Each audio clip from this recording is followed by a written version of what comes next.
तर मुंबई महापालिकेतील विरोधी पक्षनेते पदासाठी ठाकरे गट काँग्रेस नेत्यांशी चर्चा करणार आहे।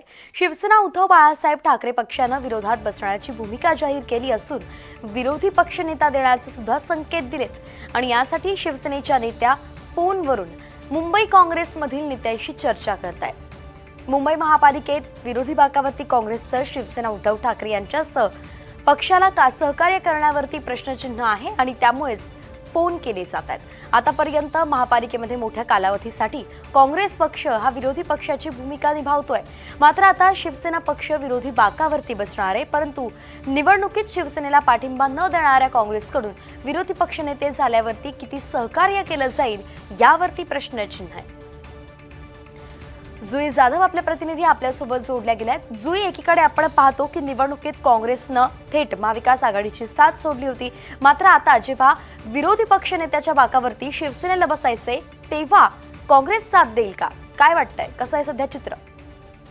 वैष्णवी, आपण पाहतो की मुंबई महानगरपालिकेमध्ये आता महापौर तर बिनविरोध बसला आहे, मात्र विरोधी पक्षनेते पदावर शिवसेना उद्धव बाळासाहेब ठाकरे पक्षाने दावा केला आहे।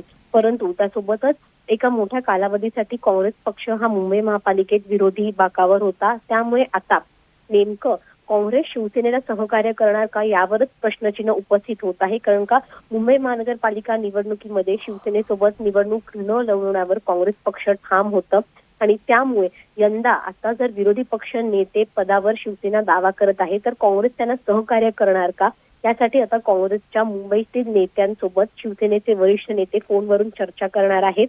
त्यासोबतच एक दुसरा पर्याय देखील त्यांच्यासमोर ठेवला जाईल की अडीच वर्ष कालावधी जो आहे तो विरोधी पक्षनेते पदासाठी द्यावा, यावर देखील चर्चा केली जाणार आहे। त्यामुळे या काही दिवसांमध्ये विरोधी पक्षनेते पदाचा चेहरा आणि किती कालावधी असणार आहे आणि त्या व्यतिरिक्त काँग्रेसला देखील हे पद दिलं जाईल का यावर शिक्कामोर्तब होईल। धन्यवाद जुई, अगदी सविस्तर अपडेट आपण दिली आहे। एकंदरीतच लवकरच शिक्कामोर्तब होणार आहे, पाहावं लागेल काय नेमकं चित्र असणार आहे।